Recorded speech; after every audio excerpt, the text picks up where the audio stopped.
Both these teams, Butler and Indiana State, trying to get back in the win column after taking a tough loss over the weekend. Felt a little festive on this New Year's Eve, but Gibby, Dons are hoping they don't drop the ball tonight against Detroit Mercy, who is still searching for their first win. Coming the other way, it's Bello, the lob, and the finish. The Ant-Man does it again, Anthony Roberts. Feed down low, out to the corner at the buzzer. You bet!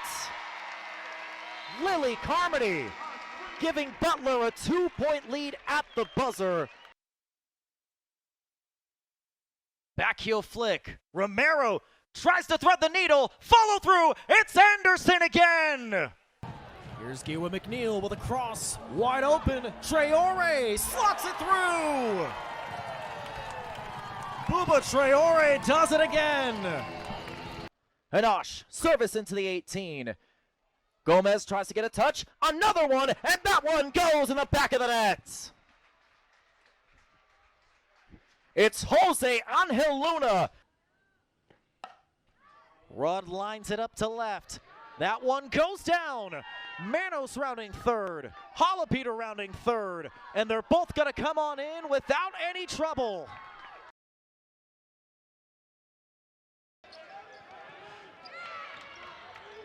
Louder's pass picked away.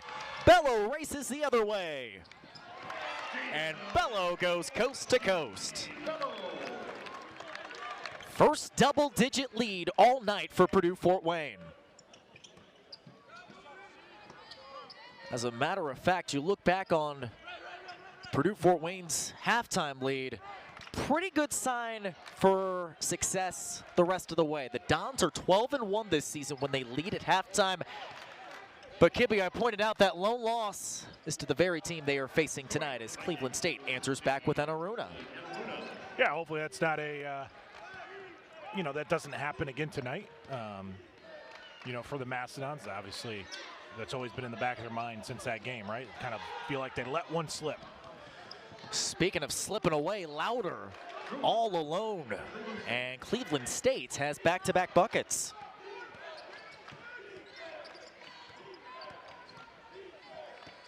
Jackson through traffic, and Jackson continues to feast in the paint. He is up to a dozen. Yeah, you're gonna put a guy like Woodrich or Arnett on Jackson. He's gonna try to attack that, right? Knows he's got a quicker first step, gonna be able to try to attack that, get by him. Jackson only listed at 6'2" on the roster, but feels like he is so tough. He is built to go toe-to-toe with some bigger guys with that frame of his. Williams, too strong, fight for the loose board, and we have a foul on the floor.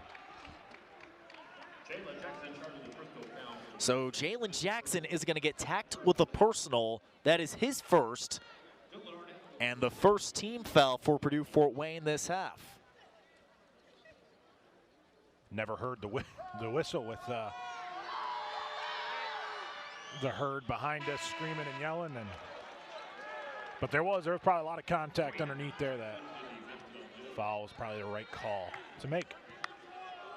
Hadnot back into the game while Morton Robertson takes a seat. Arnett, a bit of a quiet night for him. That is his first point all night, and we were talking before the game, Kibby. Arnett was a huge spark off the bench in the first meeting between these two. Yeah, no, he absolutely was. I mean, that can be key in games like this and seasons like this in the league, right? You're going to have bench players step up in certain times. Hadnot in trouble. Mulder bails him out. Bello, another triple. And the Dons are back in front by double digits. It's been a theme from this Dons team ever since allowing 4 goals against West Virginia. They've done a really strong job defensively. In fact, allowing just 1 goal over the last 4 matches, and that lone goal was a 1-0 loss on the road at Bradley. And that's a goal that could have been avoided.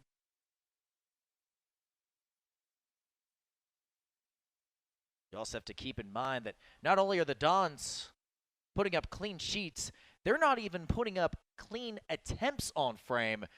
in their win against Eastern Illinois, the Dons not allowing a shot on goal. I mean, that is, I would almost say that's the equivalent in baseball to throwing a perfect game. Leon with a strike.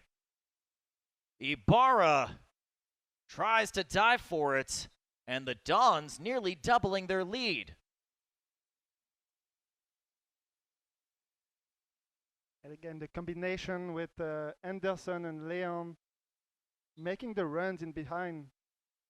Once you're facing the goal, then you can be so dangerous. Meanwhile, Kelderman going back to his bench. Second substitution moments. So Kelderman with only 4 moments left in the match to go to his bench. It's Alan Lopez checking in for the first time.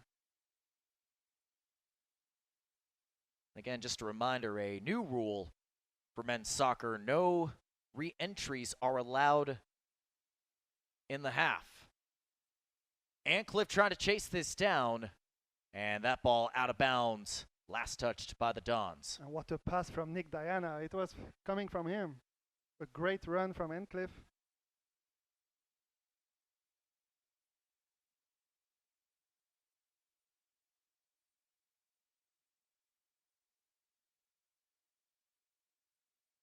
But you have to love this response so far by Purdue Fort Wayne, taking that early 1-0 lead and certainly not resting on their laurels. Chances have been few and far between this afternoon for Milwaukee.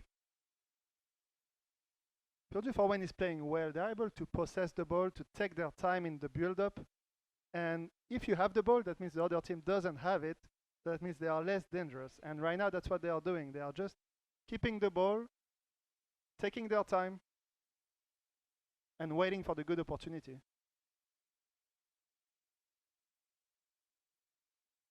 Leatherman, a good job fighting through that double team to maintain possession for Milwaukee. An excellent sliding tackle by Romero. Valencia through the heart of the defense. Stabbed away for the moment. But here comes Renteria again. Out on the wing, here's Romero. Ahead to Leon, a lot of time to work with. Back heel flick. Romero tries to thread the needle. Follow through. It's Anderson again. Wow, that was an amazing play. Romero, Leon, Shane, Anderson. Wow. Shane Anderson, 5 goals in 2 matches. The guy is simply unstoppable.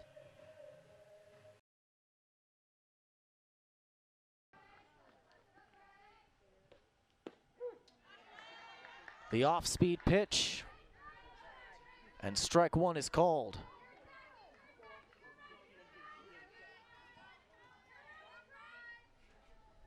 Holopeter with a prime opportunity to build onto the Dons' lead. This team in desperate need of trying to generate as much offense as they can. That one had a lot of power behind it, but it fouls out to left field. We mentioned Holopeter is probably the closest thing you're going to see to a slugger on this team, and that was really the first time all series that we've seen that power on display.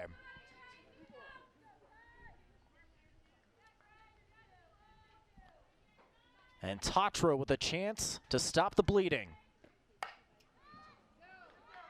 Over to Short. Gonna be a tough play, but she is safe. Holopeter with an RBI single. And the Dons put one more home as Braden Licky reaches home. That was a tough play nonetheless by Charlotte Grover. Good recovery by her, but it was not in time. So after taking a 2-0 lead to the bottom of the 4th inning, Purdue Fort Wayne has doubled it in this frame, now up 4-0.